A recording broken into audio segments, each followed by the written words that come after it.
Well, hello there and happy Thursday. It's Abigail Tiefenthaler with Launches Made Simple, and we're here for the Thursday version of Business Simplified.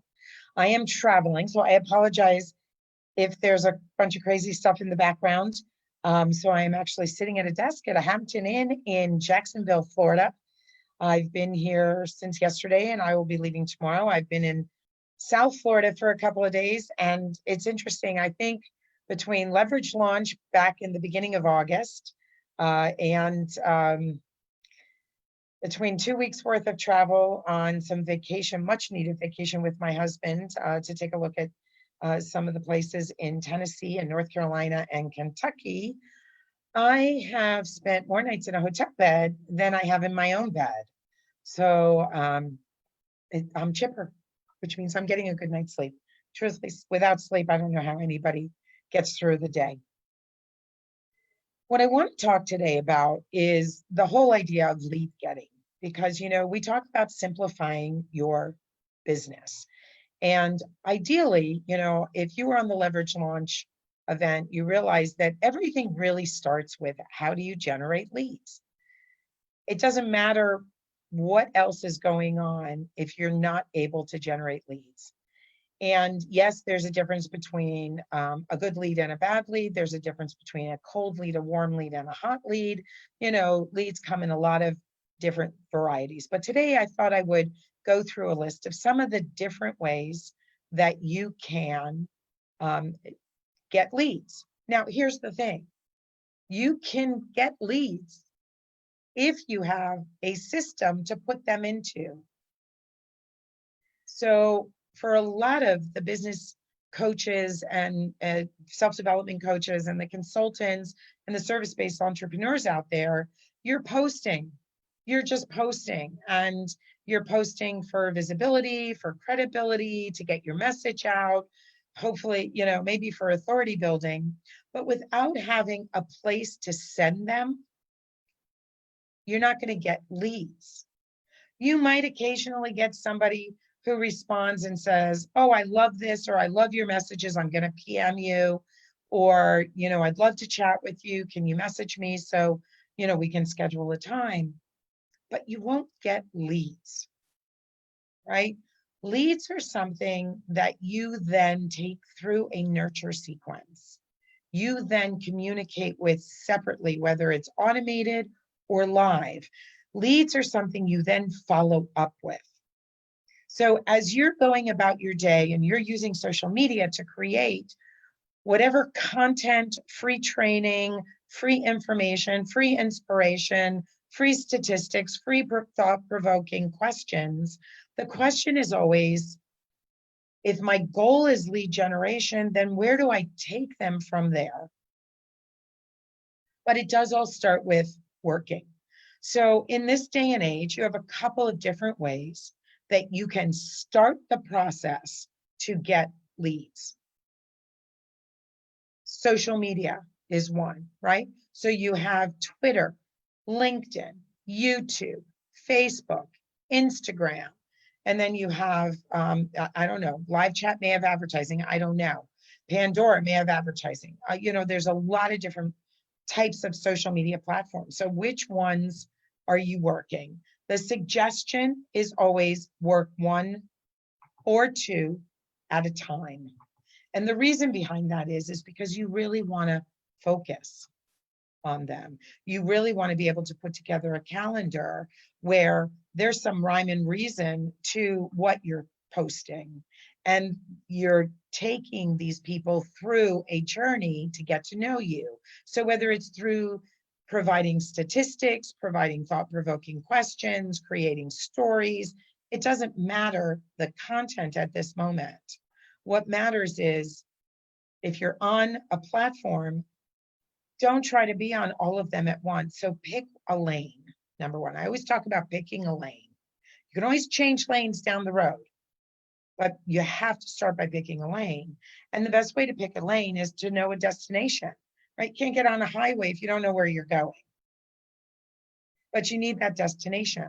So ideally, if you are looking for women clients, or you are looking for age 40 and above, or who have, digestive issues, because you're a health coach and you want to put them on a path of nutrition and exercise, then the question is that's the goal. Where do you find them? That's the first place. How do you determine what platform you're on? Where do you find them? And then what do they need to hear? Not what do you need to say? What do they need to hear to say, you know what? I'm going to kind of follow Abigail because I want to know more about what she says. What groups are they in? If you join groups, you can't promote every single day, but there's lots of, Facebook threads where you can go in and you can post various links to websites and other social media platforms.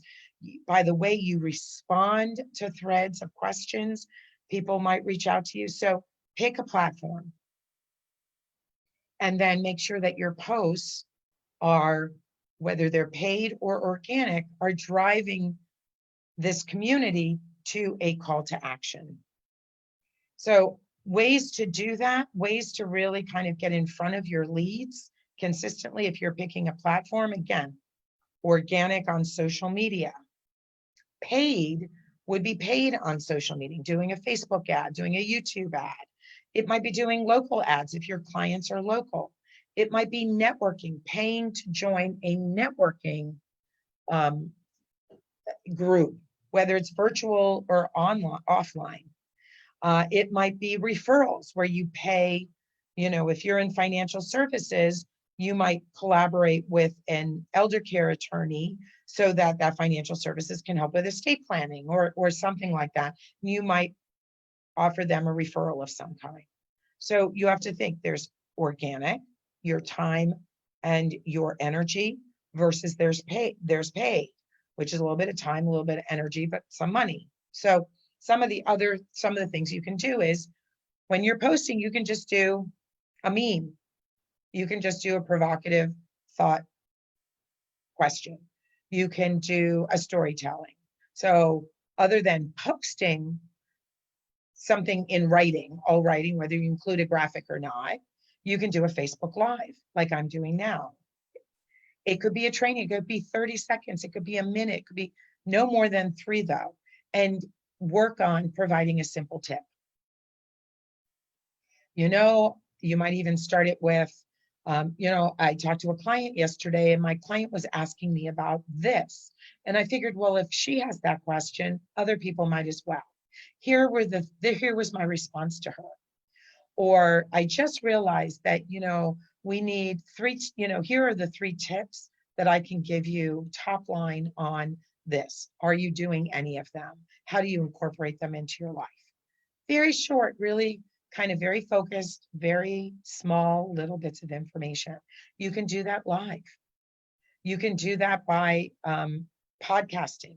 You can do that by blogging about it. Here's the beautiful thing about doing a bigger blog is you can break it into smaller segments. So if you do 3 hacks to, having more energy at the end of the day, you might talk about 1 is hydration, right? 2 might be sleep, and 3 might be, cutting out carbs or eating more fruits and vegetables, or however you word that.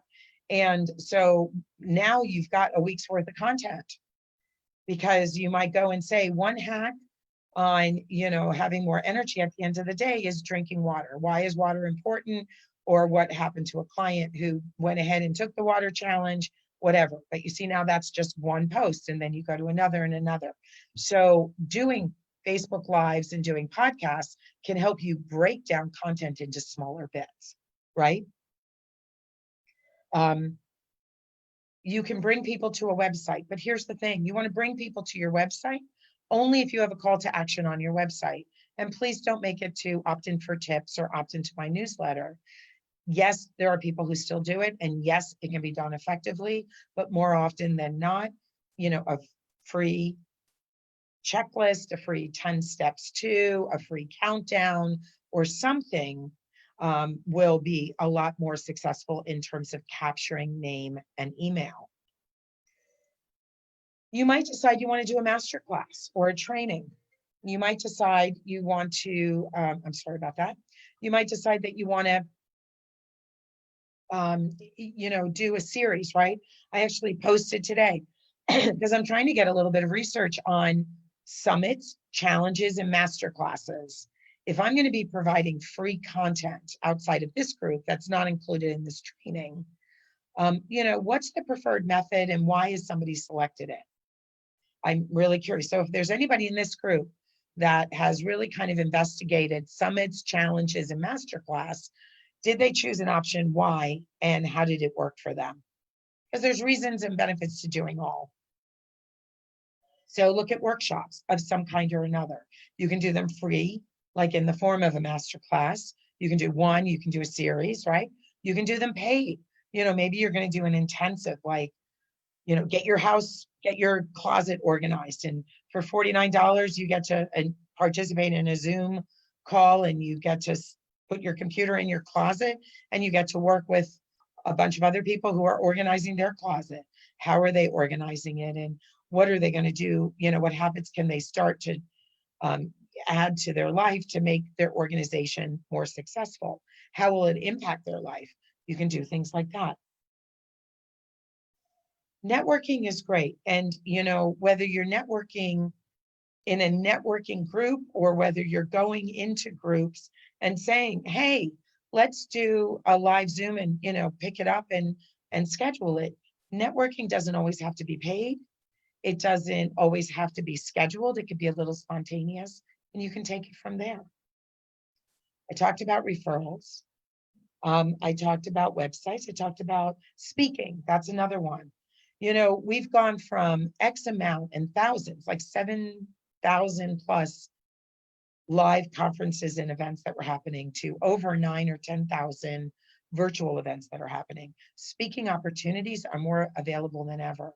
What do you need to be a good speaker or a speaker that gets booked? What are the tools that you need? How can you be more purposeful? If speaking is one of the ways for you to get leads, it can be a very successful way. I know a coach who would pay to be on another coach's platform and would get, 500 to 1,000 leads for doing so by offering a free thing at the end because she couldn't sell from the stage. So investigate those type of things. The purpose is really understand strategically what you're going to do with that lead once you get it. Really understand why would that lead want to opt in to your work universe in the first place. And then put together a plan of action. Create something that's going to make them want to opt in. Give them a reason to opt in, some compelling message. And then finally put them into a sequencing that allows you to follow up. Again, whether it's automated or live, but that allows you to follow up. Because here's the thing, and I say this a lot, prospects are going to make decisions on their time frame, not on yours. So if you have no way to communicate with them after the initial introduction, training, offer, whatever it is, they are not going to find you. They will find somebody else when they're ready to make the decision to choose the type of services you offer. So on that note, I'm going to say this is Abigail. Business Simplified. I'm trying to keep these shorter, so you all hopefully will get on them and listen to them. And, play nice in the sandbox, but pick a sandbox and start with one and really work it. Add a second, because a lot of the content will be transferable from place to place. I hope you have a great day. Happy launch.